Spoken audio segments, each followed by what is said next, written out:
elecciones, no ofrece garantías de que van a ser elecciones transparentes. Las elecciones primarias fue un ejercicio que quedó bastante nublado, manchado con muchísimas denuncias de sobornos, de corrupción, principalmente dentro de las mesas electorales, y el Partido Anticorrupción y la Alianza Patriótica han apoyado pues definitivamente que se realice el voto electrónico en este próximo noviembre para que ofrezca por lo menos más transparencia y sea más difícil pues que se confabule un fraude electoral. Para analizar este tema, pues me complace presentar a nuestros distinguidos invitados.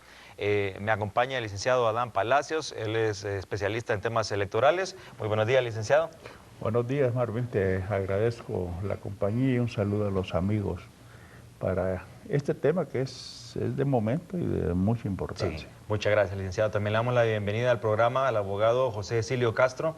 Él es miembro de la Alianza Patriótica. Muy buenos días. Bienvenido. Buenos días, encantado, don Palacios. Gracias. Adiós, muy amable. Y también siempre un gusto tener aquí al abogado Rafael Virgilio Padilla. Él es presidente de la Barra de Abogados Anticorrupción y también él es candidato a diputado por Francisco Morazán en el Partido Anticorrupción. Buenos días, abogado, bienvenido. Mucho gusto a todos, un honor estar en este programa. Muchas gracias, igualmente. Bueno, licenciado, me gustaría iniciar con usted para que conocer su opinión. ¿Son necesarias reformas a la ley electoral para que sea una realidad el voto electrónico o solo es necesaria la voluntad política? Me llama la atención que todos los partidos políticos, incluido el Partido Nacional con Juan Orlando Hernández, dicen apoyar el voto electrónico, pero si todos están apoyándolo, ¿por qué no se está haciendo un trabajo para hacerlo? ¿Son necesarias reformas o solo la voluntad política, licenciado?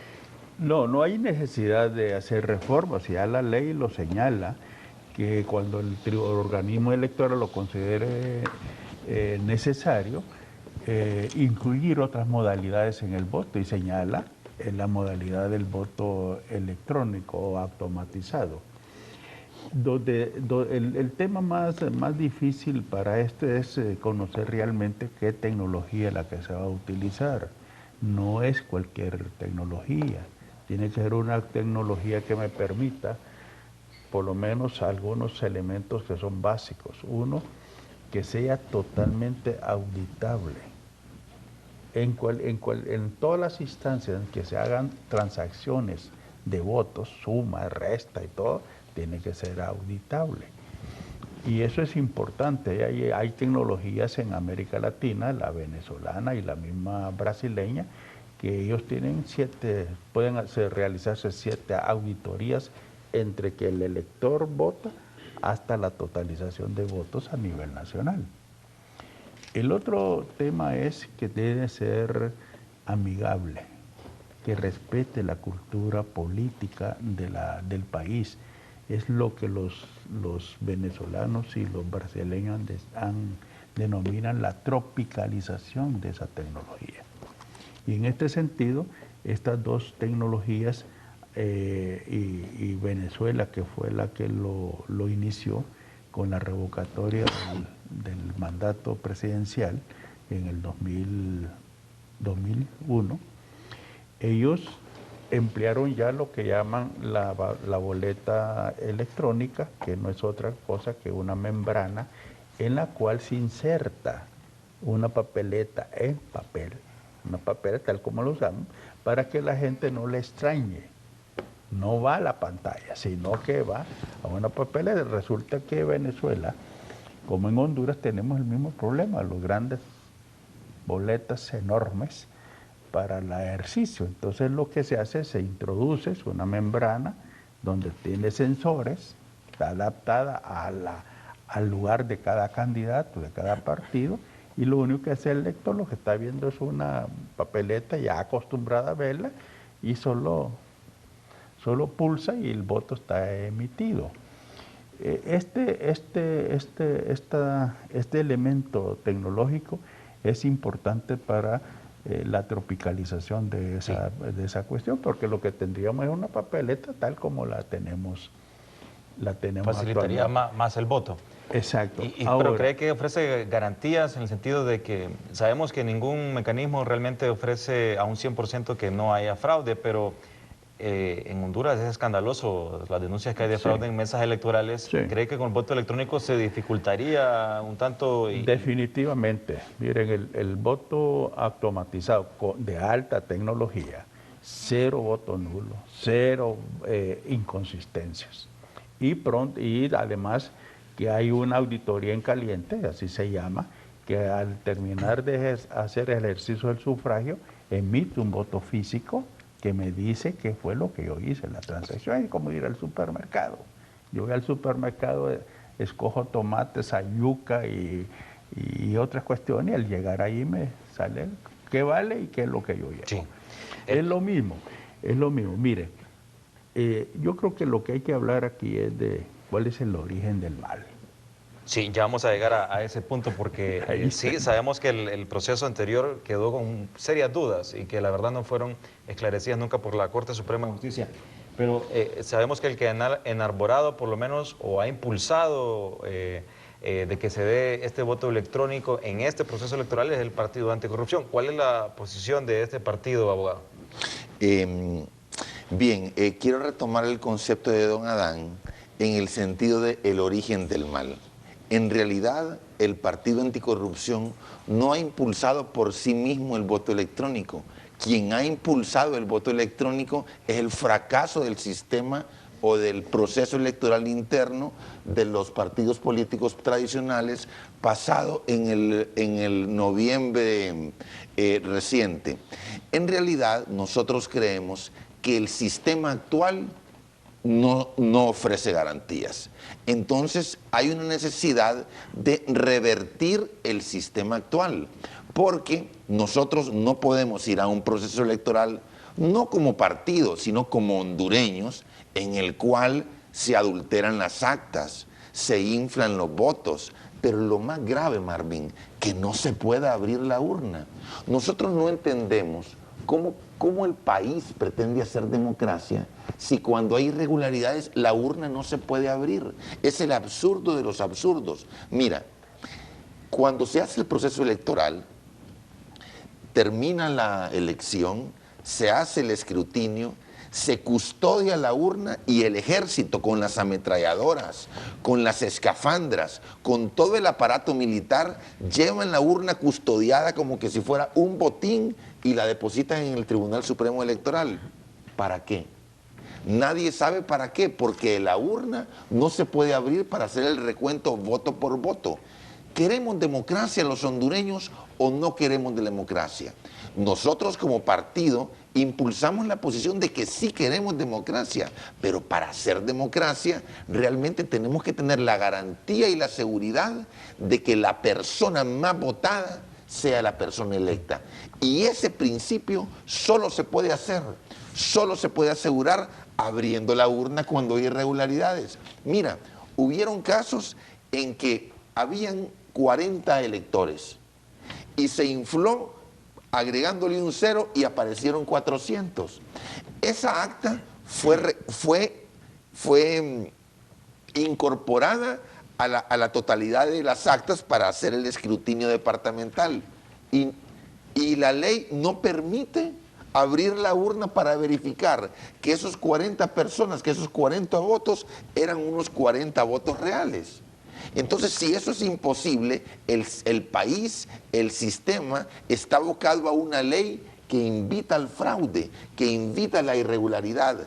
Entonces nosotros reaccionamos ante eso y decimos, eso no puede seguir sucediendo. Lo que hay que hacer es un sistema que garantice realmente la seguridad democrática. ¿Y cuál es ese sistema? El voto electrónico, que la misma ley lo autoriza. Lo que falta en Honduras es voluntad política, porque hay que reconocer que muchos partidos, por no decir los tradicionales, están sujetos y están condicionados para gozar del poder amparados en una ley que permite el fraude. Y eso es precisamente lo que nosotros no queremos. ¿Qué se necesita? Entonces, si ya la ley ofrece la posibilidad de un voto electrónico, ¿qué se necesita para que se haga realidad? Se necesita la voluntad política, se necesita el deseo de hacerlo. Pero, ¿el deseo de quién? Todos los partidos políticos, sí, del diente al labio por lo menos dicen, bueno, queremos el voto electrónico. queremos, bueno, creemos que lo que falta es una decisión real ¿Del tribunal? no, de los partidos políticos, porque a pesar, bueno, además del problema de las incidencias de la elección, tenemos el problema de que no tenemos un tribunal verdaderamente independiente. Con Cecilio Castro, nuestro compañero de este plató, escuchamos de viva voz del presidente del Tribunal Supremo Electoral decir que las decisiones políticas no se toman a lo interno del tribunal. Entonces es un verdadero problema tan grande como el problema de la inseguridad democrática. Bueno, justamente aprovecho para hacerles la consulta, abogado. El tribunal, el mismo nombre lo dice, un tribunal tiene que decidir, tomar decisiones en materia electoral, pero vemos que el tribunal lo que hace es, ustedes pónganse de acuerdo y nos avisan.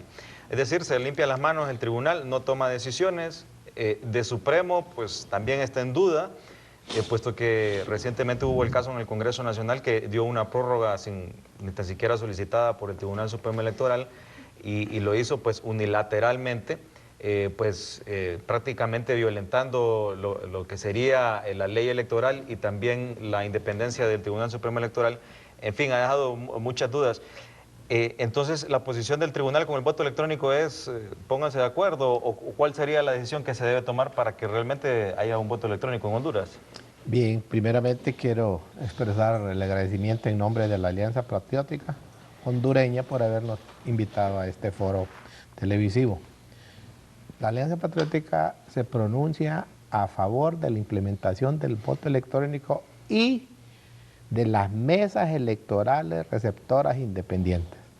Es decir, que estén conformadas únicamente por miembros del Tribunal Supremo Electoral en el próximo proceso electoral, sin que los partidos políticos que van a participar en el evento tengan que meter su mano, sean partidos tradicionales, sean los partidos llamados emergentes o seamos los nuevos partidos más los candidatos independientes.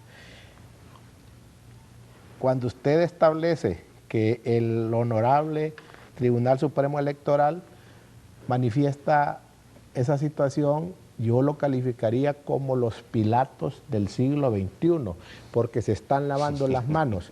En reiteradas ocasiones han manifestado que la corruptela, el fraude abominable que se dio en las elecciones primarias recién pasadas, no es responsabilidad de ella, sino de los actores, es decir, los partidos políticos que participaron, Partido Nacional, Liberal y Partido Libre, y se lavan las manos.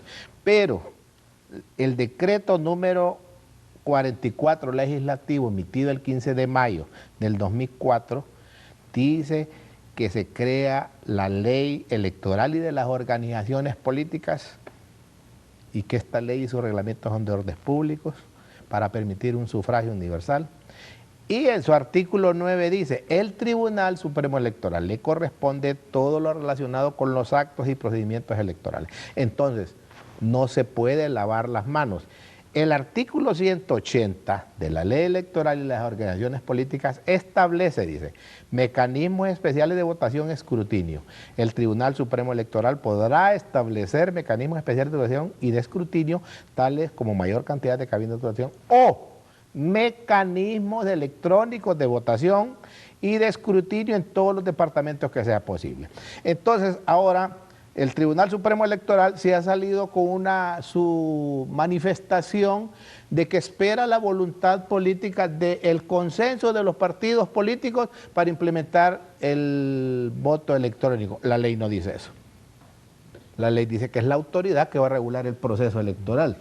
Pero no debería haber problema porque el Mauricio Villeda se ha pronunciado a favor, la Alianza Patriótica a favor, el Partido Anticorrupción a favor, el propio Juan Orlando Hernández. Es decir, todos públicamente, por lo menos lo han hecho, que están a favor. El asunto es que hay algunos partidos que se ve que solo dicen están a favor en los medios, pero quizá ya tienen montado un fraude o ya saben cómo es el tejimaneje en la mesa electoral y solo lo dicen públicamente, pero no se traduce en un acuerdo, que es lo que está pidiendo el Tribunal Supremo Electoral. Fíjese bien, con el doctor Leo Valladares Lanza, mi saludo por aprendido en la filosofía del derecho que hay que desentrañar el contenido latente de un artículo que norma una situación dada o una expresión. Si 5 partidos de los 9 que estamos participando estamos de acuerdo, debe dársele curso. Ejecución. Y el tribunal debería hacer caso de... Sí, pero prácticamente lo que ellos han manifestado es que quieren el consenso general.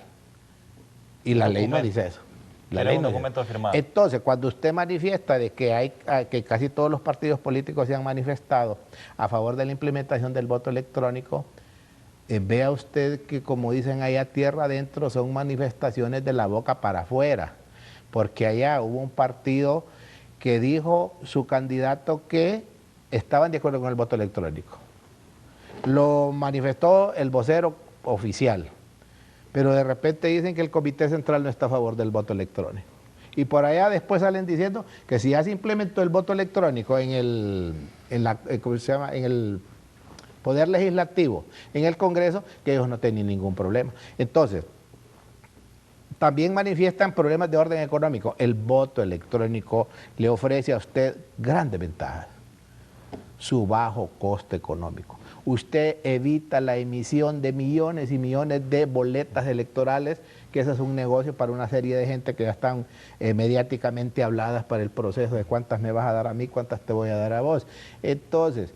Es decir, económicamente el ahorro que provocaría en papeletas prácticamente financiaría la compra del equipo. El licenciado, es decir, no es tan costoso como el licenciado Palacios, especula. Un hombre que representa una amplia experiencia en procesos electorales, sabe la cantidad exagerada de boletas que se imprimen y la cantidad de boletas que se tiran al cesto de la basura. Sí. Entonces, el proceso electrónico es más barato. Hay ofrecimientos de países amigos de que pueden alquilar o pueden prestar el sistema es una laptop, es una tablet así sencilla, donde al votante se le va a poner ahí, por ejemplo, J. Cecilio Castro Blanco. La identidad se pasa. Ya vamos a presentar algunos ejemplos de la facilidad que es este voto electrónico y que tarda 1 minuto aproximadamente el votante en hacer la elección, en el sufragio, ya con el ejercicio que ha habido en otros países de Latinoamérica. Pero hacemos un pequeño paréntesis para retomar el enlace con Jacqueline Herrera desde el aeropuerto. Se encuentra con el diputado del Partido Liberal por el departamento de Cortés, Darío Vanegas. Muy buenos días nuevamente, Jackie. Nuevamente, muy buenos días, Marvin. Efectivamente, como se ha anunciado, el diputado liberal Darío Vanegas pues nos acompaña en la principal terminal aérea del país en torno a esta ley marco de las telecomunicaciones, donde se pretenden reformar, y ya está creada la comisión en el Congreso Nacional para dar estas reformas. Muy buenos días, diputado. El día de ayer en el Congreso de la República se dio por recibido a través de la Secretaría el anteproyecto de reformas a la ley de Conatel. Se ha nombrado una comisión de dictamen que irá de pueblo en pueblo preguntándole a todos los ciudadanos qué opinan sobre este contenido de esta ley, en un proceso absolutamente hipócrita, en un proceso infructuoso. Lo que dicen los ciudadanos no cambia en lo absoluto los dictámenes del Congreso. El dictamen ya más o menos está encarrilado a que sea en los mismos términos en que ha sido planteado este proyecto de reformas. Esta comisión se encuentra integrada por muchos diputados que son afines al presidente del Congreso Nacional. Por supuesto, por diputados demócratas cristianos que no son ni de izquierda ni de derecha, que son oficialistas, esté quien esté, por diputados de la UD, por diputados del Partido Nacional en su gran mayoría y por 2 diputados liberales. ¿Qué se pretenden con esas reformas a la ley de telecomunicaciones? Lo que el gobierno pretende claramente, porque lo hemos visto y no se necesita ser genio para entenderlo, es controlar el contenido de los medios de comunicación. Ojalá que algún día no se les ocurra nombrar una comisión para controlar cómo dibujamos los caricaturistas al presidente y que nos exijan vía decreto que lo dibujemos guapo. Este rumor, estas denuncias que se han dado por parte del diputado liberal Carlos Martínez, que están corriendo ríos de dinero en el Congreso Nacional para que se apruebe estas reformas que se pretenden realizar. Esa denuncia a mí me parece terrible, me parece un hecho vomitivo, nauseabundo, reprochable completamente, que haya en las prácticas legislativas este tipo de propuestas para ganar voluntades. Eso me parece de todo punto de vista condenable. Bien, vamos a escuchar a Marvin Espinal en el estudio. Escuchemos. Sí. Muy buenos días, diputado Vanegas, un gusto saludarlo. Le quería consultar, diputado, si el Partido Nacional tiene la mayoría simple del Congreso, ¿por qué es necesario los votos del Partido Liberal? ¿Se va a hacer una reforma constitucional y por eso necesitarían las 2/3 partes que acompañen a la reforma a la ley de telecomunicaciones? ¿Nos puede explicar un poco sobre eso, diputado? Yo entiendo que, bueno, primero saludarlo, abogado Espinal. Yo entiendo que el propósito es, al final de cuentas, decirle a los ciudadanos que la ley ha pasado por consenso y obtener la mayor cantidad de votos favorables posible. Ha sido el estilo del Congreso actual, no solamente aplicar la aplanadora de diputados nacionalistas, que es legítimo, los ciudadanos decidieron que ellos fueran mayoría, sino conseguir votos de las otras bancadas para darle la impresión a la sociedad hondureña que el 100% de los diputados están de acuerdo. Así lo hicieron en temas polémicos como el de las ciudades modelo y como la ley fundamental de educación, en el tema de las exoneraciones y en otros asuntos. Siempre están buscando tener la mayor cantidad de diputados posible. Aquí solamente necesitan la mayoría simple. Solo para concluir, me gustaría consultarle cuál es su opinión sobre el voto electrónico. ¿Cree que es necesario en este proceso en noviembre? Interesante pregunta. Lo del voto electrónico es una buena práctica en otros países en donde han incorporado estos elementos de la tecnología para facilitar, para dar transparencia, para dar prontitud en la aportación de resultados, etcétera. En Honduras yo tengo algunas reservas. Yo quisiera escuchar del ente calificado, que es el Tribunal Supremo Electoral, una opinión técnica, no una opinión pasional ni una opinión estrictamente política sectaria, sino una opinión seria, profesional, sensata, inteligente, sobre las ventajas que tendríamos en la sociedad hondureña de incorporar este mecanismo a la práctica electoral. El hecho de que el voto electrónico por sí mismo nos aporte decencia, nos aporte buenas prácticas y ética, respeto por los demás en el cotejo electoral, en el escrutinio general para elegir presidente, diputados y alcaldes, no es del todo automático, porque las computadoras las manejan hombres y los hombres corruptos manejando computadoras es lo mismo con los hombres corruptos que han estado manejando papeletas y actas. Lo que hay que hacer es volver por la decencia y buscar mecanismos de control que depuren la mesa electoral, porque en la mesa electoral es donde ha habido malas prácticas, con la compra de credenciales, con el tráfico de representantes de los movimientos pequeñitos, estos que se inscriben para llenar requisitos o para hacer currículum y que después terminan en la mesa electoral a la hora del conteo, que es la hora de las verdades, coludiéndose con los poderosos que tienen la capacidad de comprar sus conciencias para poder tomar ventajismo. De manera que yo creo que ese mecanismo debe ser estudiado por el tribunal y el tribunal debe ser el que plantee las posibilidades de hacerlo, las posibilidades ciertas de financiarlo y las otras formas de control que debe haber, porque por sí mismo votar en una computadora no nos entusiasma en el sentido de que nos va a asegurar decencia y transparencia en el resultado si las computadoras las están manejando los mismos monstruos corruptos de toda la vida. Muchas gracias, diputado Vanegas, y también a usted, Jackie, por el enlace. Le agradecemos mucho. A la orden, Marvin. Bueno, muchas gracias. Y tenemos en línea al diputado Carlos Martínez, quien es el que valientemente ha hecho la denuncia sobre los rumores que hay de soborno. Ha denunciado que en el Congreso Nacional hay supuestos sobornos de entre 750,000 a 1 millón de lempiras para que parlamentarios suplentes voten a favor de la ley de telecomunicaciones. Muy buenos días, diputado. ¿Nos puede ampliar un poco sobre esta seria denuncia que ha advertido ayer en los medios de comunicación? Buenos días, diputado. Buenos días, abogado Marvin Espinal. Y con el cariño y el respeto que le tengo, es un rumor. Es un rumor, Barbie, es una denuncia. Sí. Y le digo lo de rumor porque usted sabe, como abogado, si me llevan ante un juez y no presento las pruebas, usted sabe que voy a la cárcel. Entonces lo tenemos que manejar como un rumor. Sí. Quería consultarle, nos explicara un poco, diputado, ¿cómo es este proceso de la votación? En el sentido de que cuando un diputado, es llamado a que vote y no asiste, el ciudadano entiende de que tiene un suplente y que el suplente va a votar de acuerdo a lo que diga el diputado, el titular. Y no necesariamente es un suplente, puede ser otro suplente. Es lo que le iba a consultar. ¿Quién elige el suplente que vota en sustitución? ¿Es el presidente del Congreso que elige el suplente que lo va a sustituir, por ejemplo, usted si no va a votar? Mire, hay 30 suplentes integrados, tengo entendido, en la bancada del Partido Liberal. Le voy a citar un ejemplo. Vaya, por ejemplo, ahorita acaba de llamar el buen amigo Darío Vanegas, ¿verdad? El diputado de él es Aníbal Alejandro Barón Maradiaga. Él está integrado. Y si falta un diputado propietario, Aníbal Alejandro Barón Maradiaga lo sustituye.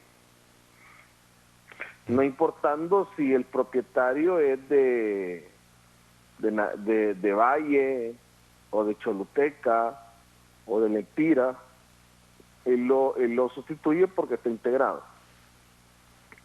O sea, el diputado que va a sustituir, el diputado suplente que va a sustituir al propietario, no importa de dónde sea. Es decir, diputado, que puede darse el caso que el diputado titular va a votar, tiene una decisión, va a votar a favor de una ley, por ejemplo, y no asista, puede darse la situación que el suplente vote de otra forma de que no lo hubiera hecho el titular.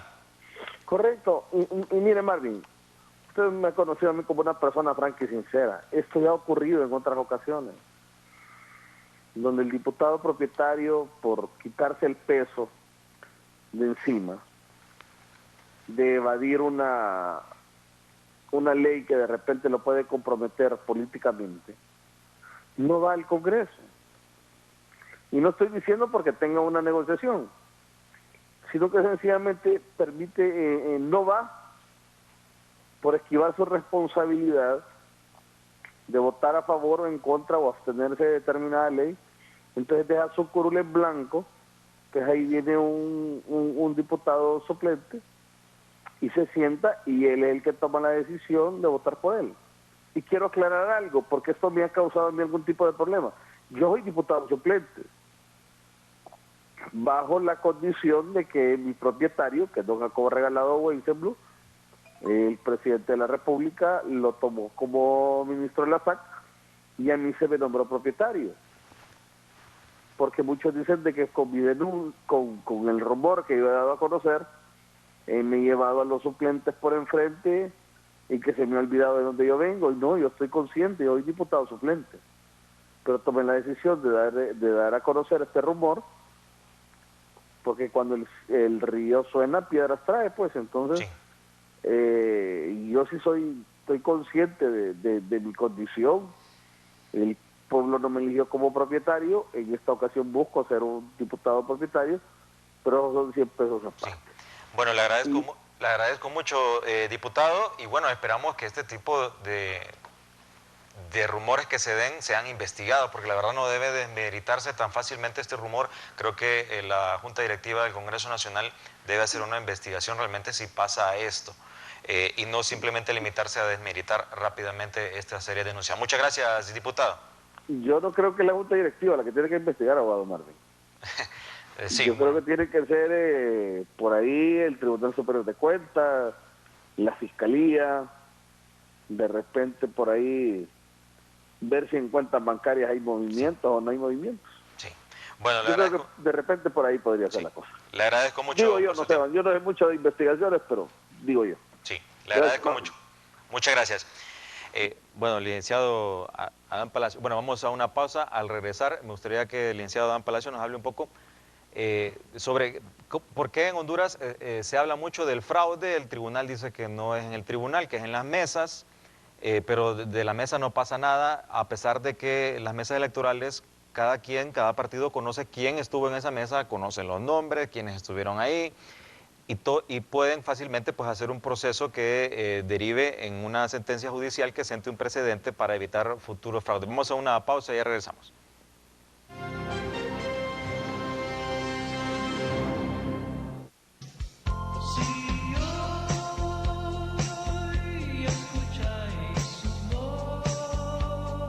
La Parroquia Sagrado Corazón de Jesús invita a toda su feligresía a las catequesis del Camino Neocatecumenal, que serán ofrecidas para adultos y jóvenes mayores de 14 años en la iglesia Nuestra Señora del Perpetuo Socorro de la Colonia El Hogar los días martes y jueves a partir de las 7 de la noche, iniciando el martes 16 de abril. Les esperamos. Demos victorias a la roca que nos salva.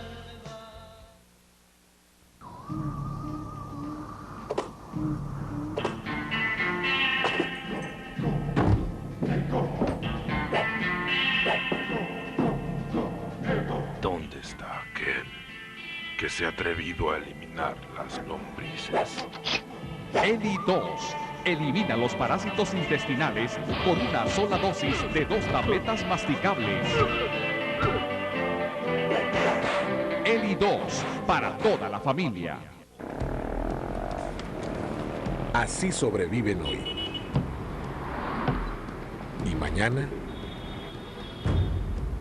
Según el Informe de Desarrollo Humano de las Naciones Unidas, Honduras registra unos 250,000 niños de entre 5 y 17 años que forman parte de la fuerza laboral. En el 2012, más de 65,000 niños de 5 años no fueron matriculados en preescolar. Los niños deben estar en la escuela. No podemos esperar más. Actuemos ya. La educación primero.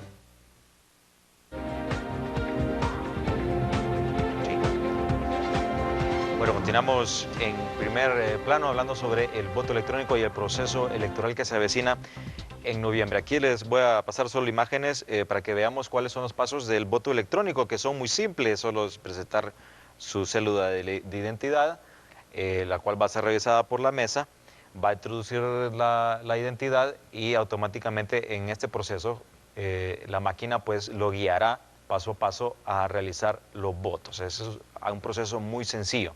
Pero, licenciado Dan Palacios, las ventas de credenciales ha sido prácticamente el talón de Aquiles en los procesos electorales, pero nunca se sentan precedentes y siempre solo quedan en denuncias, y esto empaña realmente la credibilidad de los procesos en Honduras históricamente. Y se retoma el dicho que se dio en su momento por el embajador de Estados Unidos,